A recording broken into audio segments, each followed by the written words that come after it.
Sairam electronics and batteries. कोणत्याही electronic वस्तू खरेदीवर हमखास आकर्षक भेटवस्तू सोबतच मिळवा 5000 पर्यंत कॅशबॅक, 0% डाऊन पेमेंट, 0% व्याजदर। Sairam electronics and batteries.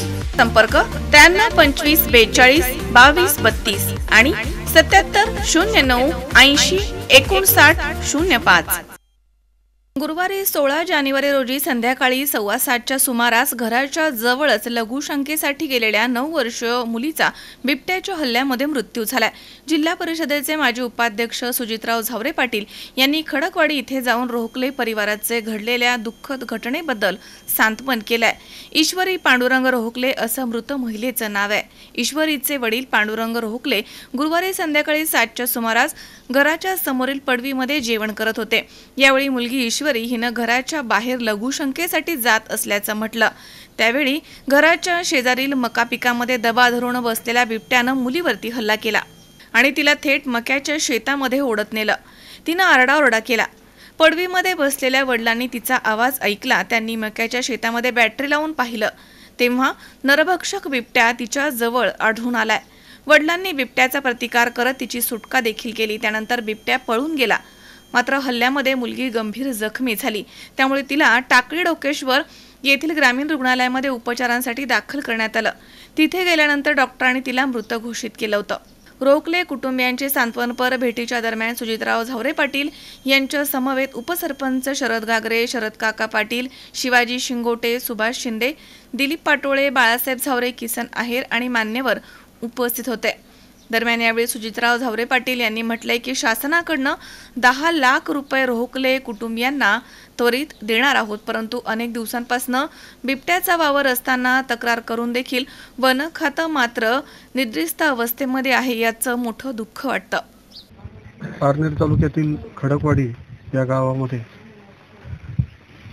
एका 9 वर्षाच्या मुलीला बिबट्याने त्यांच्या घरासमोर अगदी घरापासून अगदी समोरच्याच बाजूला संध्याकाळी 7च्या सुमारास ओढत नेऊन त्या बालिकेचा दुर्दैवी असा अंत झाला।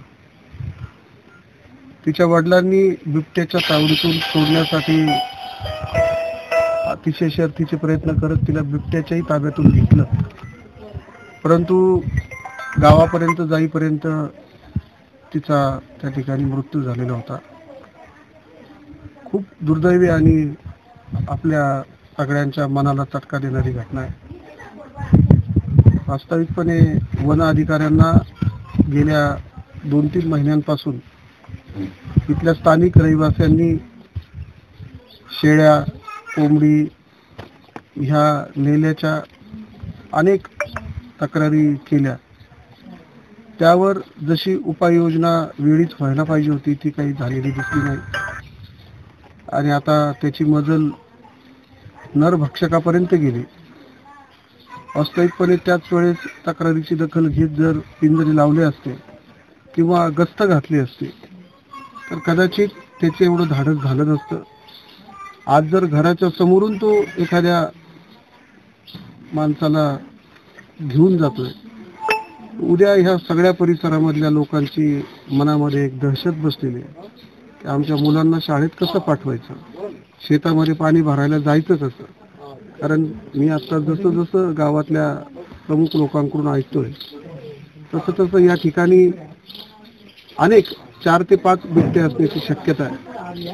वन खात्याला माझं एवढंच आव्हान आहे, मी तुम्हाला काही आरोपीच्या पिंजऱ्यात उभं करत नाही, परंतु जी दक्षता आपण घ्यायला पाहिजे होती ती दक्षता वेळीच घेण्याचा जर आपण प्रयत्न केला तर कदाचित ह्या घटना टळू शकतात असं माझं वैयक्तिक मत आहे।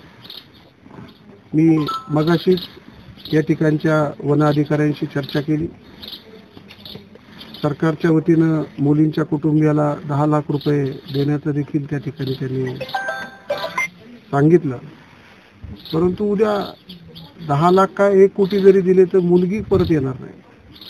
त्याच्यामुळं त्या पैशाहीपेक्षा या अधिकाऱ्यानं जर खऱ्या अर्थानं या ठिकाणी जिथं जिथं तक्रार येईल, कुठं शेळी खाल्ली, कुठं एखादी कोंबडी नेली, कुठं रस्त्यामध्ये त्यांना सारखा बिबट्या दिसायला लागला, तर त्याच्यावर किमान आपण गस्त घालून तिथं पिंजरे लावून किंवा एक चक्कर मारून तुमच्या ज्या काही शासनाने तुम्हाला त्या संदर्भात ज्या काही सूचना दिल्यात त्या सूचनाचं पालन होणं हे त्यावेळी अत्यंत गरजेचं होतं. ते झालेलं मला त्या ठिकाणी दिसत नाही आणि म्हणून या ठिकाणी नागरिकांमध्ये एक भीतीचं वातावरण आहे. आज मुलीच्या आईच्या आणि वडिलांची आणि तिच्या एका छोट्या भावाची त्यांच्याकडे बघितल्यावर कुठलाही माणूस त्याला भावनेचा बांध फुटल्याशिवाय राहणार नाही, इतकी करुण घटना आपल्या या परिसरामध्ये घडते. यापेक्षा अधिक काही मी सांगू शकत नाही. मी आपल्या सगळ्यांच्या वतीनं कुमारी ईश्वरी रोकडे हिला भावपूर्ण अशी श्रद्धांजली अर्पण करतो. विनोद गायकवाड, सी 24 तास, पारनेर.